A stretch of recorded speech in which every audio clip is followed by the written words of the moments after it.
അല്ല ശരിക്കും പറഞ്ഞു കഴിഞ്ഞാൽ ഇപ്പോൾ ഒരു കാലഘട്ടത്തിൽ ഇപ്പോൾ വിനയൻ സാറൊക്കെ ചെയ്ത സിനിമകൾ ഇപ്പം നേരത്തെ പറഞ്ഞ പോലെ തന്നെ ആകാശഗംഗയൊക്കെ നമ്മൾ ആ കാലത്തൊക്കെ ഒരു പേടിച്ചിരുന്ന ഒരു സിനിമയായിരുന്നു. പക്ഷെ ഈ ഒരു കാലഘട്ടത്തിൽ ഈ ഇങ്ങനെ ഒരു പ്രേതം ഒരു അങ്ങനെ ആയിട്ടുള്ളൊരു സിനിമ എടുക്കുമ്പോൾ എന്തെങ്കിലും ചലഞ്ചസ് ഉണ്ടായിരിക്കില്ലേ? അല്ല, ആകാശഗംഗയ്ക്കകത്ത് നമ്മള് യക്ഷിനെ കാണിച്ച് നമ്മൾ പേടിപ്പിക്കുന്നുണ്ട്. ഇപ്പം മയൂരിയുടെ ക്യാരക്ടറിനെ കാണിച്ച് പേടിപ്പിക്കുന്നുണ്ട്. നമ്മൾ ട്രീറ്റ് ചെയ്തിരിക്കുന്ന ആ ഒരു പാറ്റേണിലല്ല.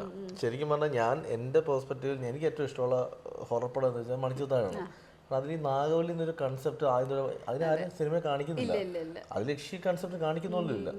അപ്പൊ എന്ന് പറയുന്നതാണ് സുമതികളിൽ നമ്മൾ അങ്ങനെ യക്ഷിനെ കാണിച്ചു പേടിപ്പിക്കുന്നവരുടെ അല്ല, അതിൽ കാണിക്കാതെ എങ്ങനെ നമ്മൾ പേടിപ്പിക്കാന്നുള്ളതാണ് എക്സ്പീരിയൻസ് ചെയ്തിരിക്കുന്നത്. അപ്പൊ അതൊരു ശരിക്കും ഒരു പരീക്ഷണമാണ്. അത് രസകരമായി വർക്കായി വന്നിട്ടുണ്ട്. ഇനി പ്രേക്ഷകർ തിയേറ്ററിൽ പറയട്ടെ.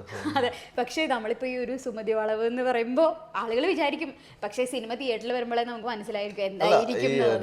ഒരു ഗ്യാരണ്ടി അതിൽ എന്താ വെച്ചാല് ഒരാൾ ഒറ്റയ്ക്ക് ആ വളവിൽ ചെല്ലുമ്പോൾ എങ്ങനെ പേടിക്കുന്നു, എങ്ങനെ എക്സ്പീരിയൻസ് അത് തിയേറ്റർ നമ്മൾ കൊടുക്കും. തിയേറ്ററിൽ ഇരിക്കുന്ന ആൾക്ക് വളവിൽ ചെന്നിരിക്കുന്ന ഒരു എക്സ്പീരിയൻസ് സിനിമ തരും. അത് ആ രീതിയിലാണ് അതിന്റെ മേക്കിങ്. ഒരു 360 ഡിഗ്രി എക്സ്പീരിയൻസ് ഉണ്ട്. ഒരു ഇന്റർവൽ ബ്ലോക്ക് ഒരു 15 മിനിറ്റ്. അത് തീർച്ചയായിട്ടും തിയേറ്ററിലെ ഒരു വേറൊരു അനുഭവമായിരിക്കും. അതെ, പിന്നെ ഞാൻ കേട്ടായിരുന്നതിൽ അഭിനയിക്കുന്നുണ്ട്. അത് ഒന്നുമില്ല, അഭിനയിക്കാൻ ഭയങ്കര ആഗ്രഹിച്ച ഇൻഡസ്ട്രി വന്ന ആളെ. അപ്പൊ ഇതിനു മുന്നേ ഞാൻ കടാവറിലായാലും 10ാം വളവിലായാലും മാളിയപ്പത്തിലായാലും ചെറിയ വേഷം ചെയ്തിട്ടുണ്ട്. ഇത് വന്നപ്പോൾ എഴുതി വന്നപ്പോൾ ഒരു കഥാപാത്രത്തെ ഇങ്ങനെ ഡെവലപ്പ് ചെയ്ത് പോയി. അപ്പോൾ അത് രസകരമായി വന്നപ്പോൾ അത് ചെയ്താൽ കൊള്ളാൻ തോന്നിയപ്പോൾ അത് വിഷ്ണു ആയാലും നമ്മുടെ ടീമായാലും എല്ലാവരും സപ്പോർട്ട് ചെയ്തു. അപ്പോൾ അത് നന്നായി വന്നു. അല്ല, ഒരു സംവിധായകൻ പിറക്കുന്ന ചിലപ്പോൾ അയാളുടെ ഉള്ളിൽ എല്ലാം ഉണ്ടായിരിക്കും. നമ്മളൊരു എഡിറ്റർ ആയിരിക്കാം, നമ്മളൊരു ക്യാമറമാൻ ആയിരിക്കാം, അല്ലെങ്കിൽ നമ്മളൊരു സംവിധായകനായിരിക്കും. അപ്പോൾ എല്ലാ കാര്യവും ഉൾക്കൊള്ളുമ്പോഴാണ് നമ്മളൊരു ഇതായി മാറുന്നത്. അഭിനേതാക്കളാകുമ്പോൾ പ്രത്യേകം വെച്ചാൽ ഇപ്പം ഞാൻ എഴുതിയൊരു കഥയിൽ എൻ്റെ കഥാപാത്രത്തിന്റെ മാറ്റേഴ്സ് ഒന്നും എനിക്ക് നന്നായിട്ട് അറിയാം.